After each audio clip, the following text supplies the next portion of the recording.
Hi, people of the Philippines and people of the world. Hit the button below and you will be subscribing to the Boy Abunda Talk channel on YouTube. Let's keep talking. Kaibigan, tuloy ang usap.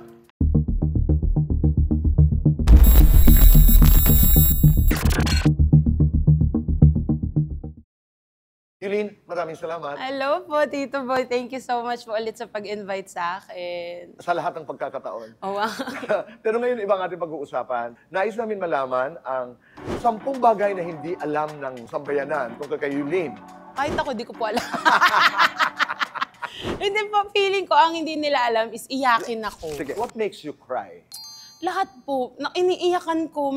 Kahit maliliit na bagay, mga videos lang, tapos may sasabihin lang sa akin na nakaka-touch, iiyak na po ako.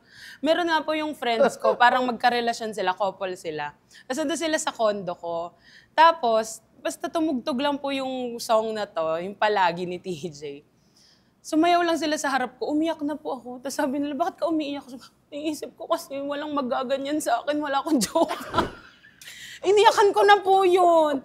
Yan yung po yung hindi alam ng tao na kasi di ba po sa social media is lagi ako nagpapatawa lang. Pero hindi po nila alam, iyakin po talaga ako. Mabigyan ka ng pagkakataon maging artista halimbawa. Ano yung nakikita mong role na para sa'yo?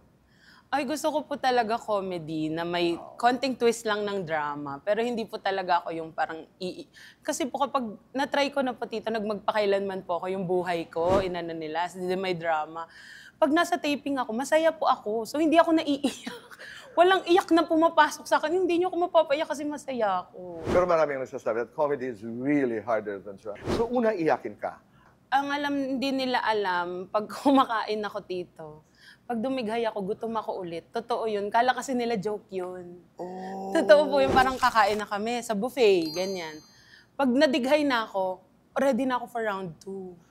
Akala nila joke yun. Akala nila na una joke yun. Hindi yung joke, totoo yun. Kaya sulit ang buffet sa akin. What food do you eat sa araw-araw?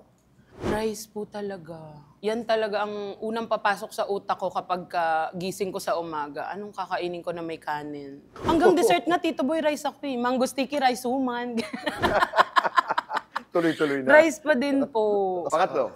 Pangatlo, siguro di alam ng tao na favorite kong ulamin yung pizza sa kanin. Inuulam ko po yung pizza sa kanin, Tito Boy. Ako naman, alam mo, hindi ako nasusurpresa kasi for the longest time, ang sabaw ko sa kanin, Coke, sarap. Ang weird, no? May mga weird combinations po talaga tayo na Kanya-kanya tayo. Oo. Yeah. So, tatlo na yun.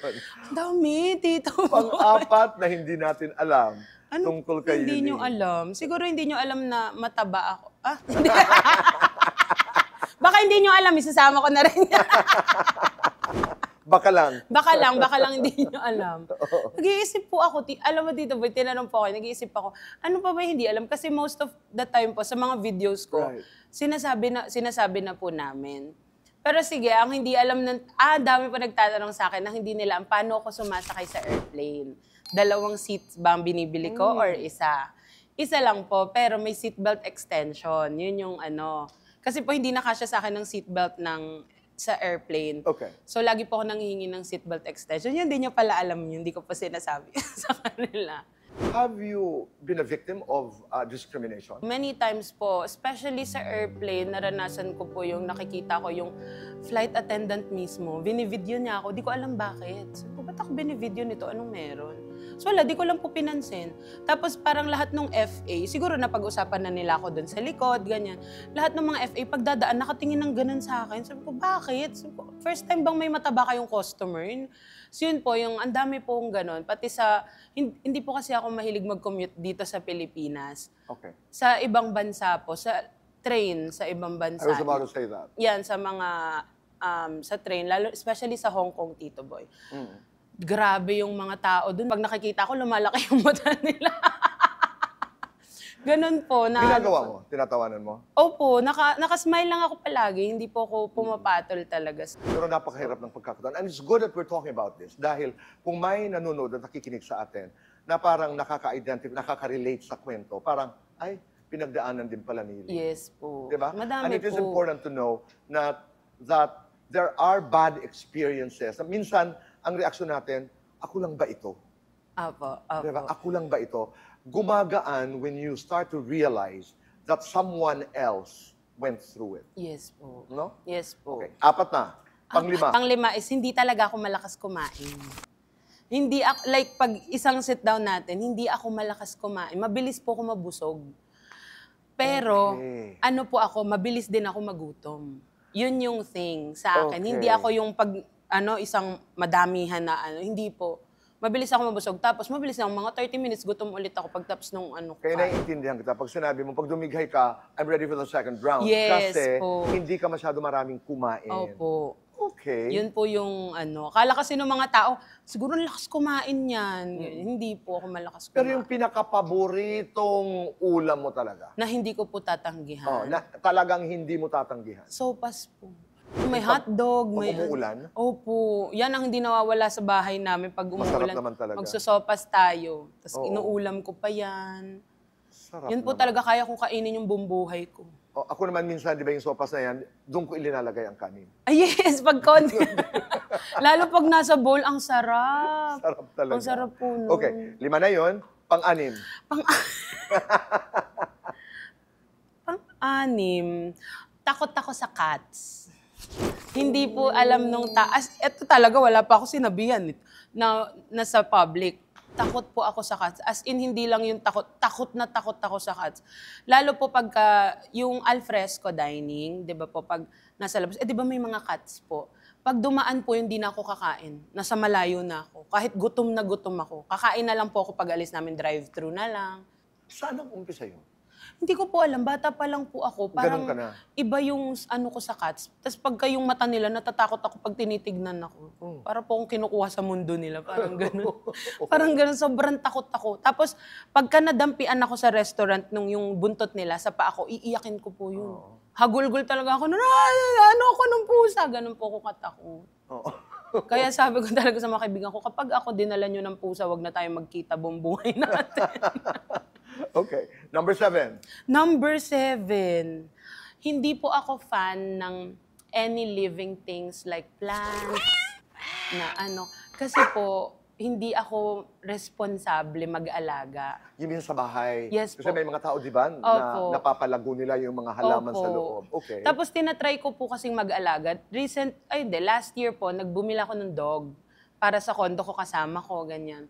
Kasi nga, para sabi ko, parang tumatanda na rin ako, baka gusto ko na rin magka-baby, gusto ko mag-aral muna sa aso kung kaya ko mag-alaga, Hindi po, pinadala ko lang doon sa bahay ng kapatid ko. Hindi mo kinaya? Hindi ko pa po kaya. Parang hindi ko pa kayang mag-alaga ng someone. Pero sabi din po nila sa akin, hindi naman kasi inaaral ang pagiging ina. Laging... It happens. It happens. So, Ikaw ba, naiisip mo na yan that one day you're going to be a mother? yes po, gusto ko po. You Pero want- ayoko po mag-asawa. Ayaw mo mag-asawa? Yes. Ayan ang di din nila alam. Dagdag natin yung Ang 8. 8. Ayoko po Ayaw mag-asawa. mo mag-asawa. Opo. Pero, Gusto ko po mag-anak. So, kinontrata ko na yung best friend ko na si Kevin. Sabi ko, mag-IVF ako. Tapos sabi niya, gusto ko rin magkaanak. Sige, yung akin na lang. So, baby po namin together. Sabi niya, maganda pa buhay ng anak ko sa'yo. So, kinontrata ko, hindi na po ako magbabayad ng ng magdo-donate. Medyo Diyan na mahal si yun. Kevin eh. at payag pa siya. Sabi ko pa sa kanya, patingin mo na ng baby pictures mo, baka pangit ka. So, ayun po, ayoko po mag-asawa kasi parang ayoko din po magsalita ng tapos, pero at the moment, yun po yung nararamdaman ko. Ayoko po mag-asawa kasi ang dami kong sa paligid ko na niloloko sila. Parang hindi ko pa po kaya yung ganong pain. Parang sabi ko, tapos kasama ko yun buong buhay ko, mabilis po ako magsawa. Ayun, isa pa po yun. Mabilis po ako Number magsawa. 9. Number 9. Mabilis Madaling po ako magsawa magsawa. sa lahat ng bagay. Including people? Opo. Okay. Pero kaya napaproud ako sa sarili ko kapag napapaganon ako. Galing mo, Yulin. Pag may tumatagal na kaibigan. Anong ating pang-10? Ano bang pang-10? Last na yan. Sige, baka di niya din alam na dark yung humor ko. Hindi lang. Talaga? Na yung sobrang dark po nung humor ko, na hanggang yung pinakamalaking problema na dumadating sa buhay ko, tinatawanan ko po. Iiyak po ako, tapos habang umiiyak ako, tumatawa ko. Tapos ginagawa ko siyang katatawanan, yun po yung coping mechanism ko para masolusyonan siya. Na mapagaan yung pakiramdam ko na, okay lang, dali lang yan. Iyak lang ako ngayon, tapos bukas bangon na ulit. Ganon. Hindi ka nagtatanim? Hindi po. It doesn't stay for a long time? Hindi ka nagkakarga ng baggage na matagal? Hindi po. Parang wala pa nga ako nahi-hate na tao. Parang wala pa po. Kasi parang feeling ko yung hate, pag sinabi na yung hate, parang sobrang strong word na nun eh. At saka ikaw ang nagdadala? Yes po. Tsaka ayoko nun eh. Lagi gusto ko po kasi talaga, lagi ako nakasmile.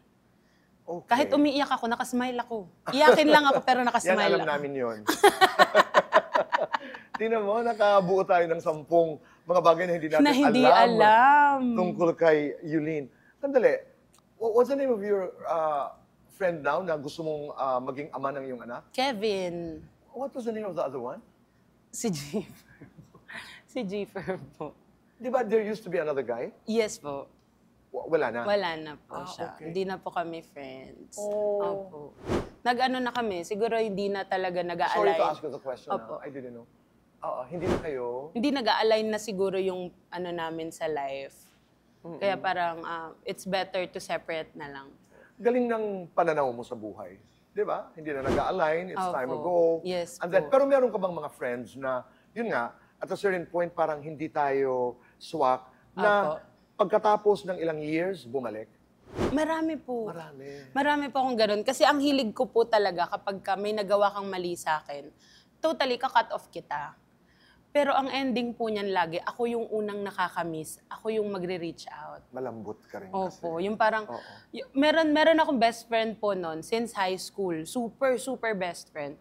Tapos, hindi kami nag-usap ng 4 years kasi may nagawa siya sa akin. 4 years na, nasa Dubai na siya, ganyan. Napanood ko po yung movie ni Angelica at saka ni Bea Alonzo. Tapos nakita ko doon, pinapaliguan niya si Angelica sa bathtub habang broken-hearted. Ginawa niya po sa akin yun. So, naalala ko siya. Tapos na-miss ko siya. Tapos minessage ko siya. Sabi ko, oy, naalala kita, na-miss kita kasi nakita ko tong movie na to. You don't have to reply. Gusto ko lang alalahanin ka, ganyan-ganyan. Friends pa din naman yung turing ko sa'yo. Hanggang sa nag-reconnect kami. Hanggang sa okay na po. Yan ang buhay. Yes. That's what life is all about. Last question. Alam ko, ayaw mo mag-asawa, pero gusto mong magka-baby. Apo. Pero boyfriend pwede. Hi!